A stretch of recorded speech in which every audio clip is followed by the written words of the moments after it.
So what? I bought a tire slaying wagon with half a body and felt the impulse to put a minivan on the track. Some say it's midlife crisis. Me? I'll explain.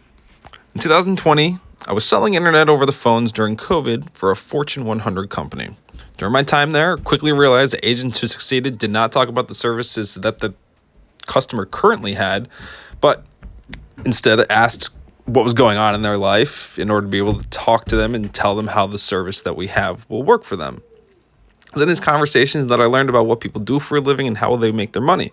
The larger homes, business owners and executives, the smaller homes and rentals, employees and retirees. A lot of times the business owners had multiple properties and investments, prompting me to verify which accounts we were talking about. And I learned a lot over these phone calls and conversations. And after a few promotions and some basic math, I started to look into how I can grow a business myself. In the first year my daughter was born, I bought the name Clubhouse Developments, a nod to the space in our grandparents' house and the house that we own now, currently, in Albany, New York, focused on buying distressed real estate and turning them into homes families will live in for the long run. The goal is always to grow into larger commercial properties. As you can see, I'm on YouTube currently. I see YouTube influencers that are large commercial real estate investors. They own exotic and luxury cars as business investments and expenses. And I wonder sometimes, am I being washed? Later, I would try to avoid watching this stuff and try to focus on making that kind of content for myself. I sought out local real estate investment groups and car shows because I felt the need to put myself close to people who are doing the things I'm interested in so I can actually turn dreams into goals and then into reality. Why not work hard to own a nice car? Does God not appreciate an artist? I'm not talking about just any car here. Lamborghinis, Ferraris, cars that are pretty much costing as much as a small house. We often wonder, how do people afford these things? What do they do? And at some point I just happened to think, well, we can sit around and wonder over the phones and online, or we can put ourselves in close proximity to these things and see what we can hear and learn. In August 2023, I found myself at the Cars and Coffee in Clifton Park, New York, with our 2 kids at the time. Our third wasn't born until March 2024. It was a fairly large event, variety of vehicles from your Rice Burnin Hondas to a Lamborghini and everything in between. And there was one bright green Lamborghini that caught my kids' eyes, and they wanted to take a break in front of it. $300,000 car. Dude's out here in Clifton Park, New York. License plate, Montana. The letters, TRLPRK. You'll read a lot online. Personally, I know people who are mad to have to pay an extra $9,000 on top of the income tax that they already paid throughout the year. But this guy paid $0 in taxes on the purchase of a $300,000 car that will most likely hold its value over time by registering it in a business name in Montana, probably using the trailer park as a commercial real estate asset to do so. I saw it online. I see it in person. Now I just have to get close to these kind of people who are buying and selling in this area, but I'm not one to aggressively approach people with this kind of business proposition in this environment. So we went home and I continued on my way. As things got colder, there were less car shows, and I had time to both attend more real estate investment association meetings and fly my drone. In doing so, we were able to work closely with a real estate broker and syndicator in the area on a project they were working on at 61 Vandenberg in Troy, New York. The story on that full project and more on what I'm doing these days will be in the video description somewhere, so be sure to check that out and give that a watch.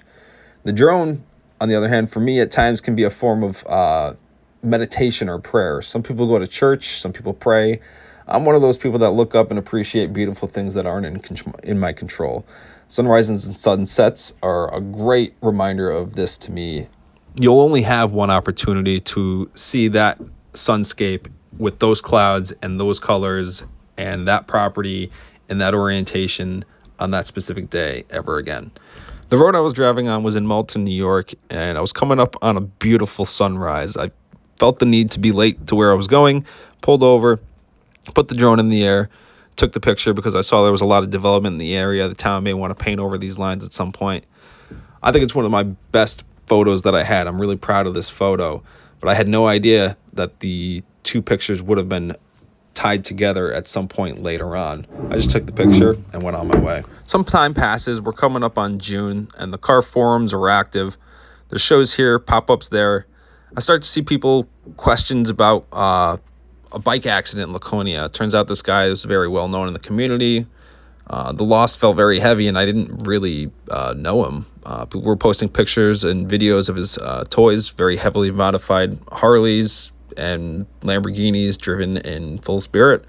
Turns out the green Lamborghini and the tire marks on the road with the sunrise in the background were both his.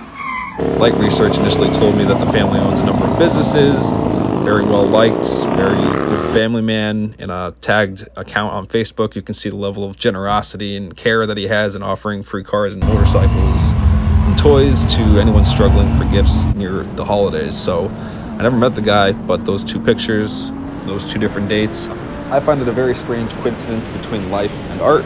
So Tony, rest in peace. You are the artist that I never knew. You've been an inspiration to a lot of people. I'm sure your friends and family are very proud of the life that you've lived. And you're kind of the reason why I bought a chopped up wagon to play around with, took a minivan on a track, and donated $500 in pajamas to charities for kids in need. Because why not? So to sum things up, I really just want to say thank you to everyone who allowed me to work for them over the last year in a number of different capacities, from lawn care, weed management, tree removals, and my real estate clients. I said I was going to do it. I'm doing it. First box of PJs just came in the mail today. In 2024, I had a goal to donate $500 worth of PJs to charities for kids in need, and I was able to do so. Black Friday weekend, I bought 100 pairs of brand new PJs to donate. And as we roll into 2025, I'd like to hit 1,000 pairs next year. You'll see a heavier focus on tree work and real estate to get me there. So if you'd like to help us along our journey, please visit www.albany.llc. And if you know somebody, or if you yourself is looking to buy, sell, or invest actively or passively in residential or commercial real estate in the capital region of New York, please let me know. Let's definitely get things done.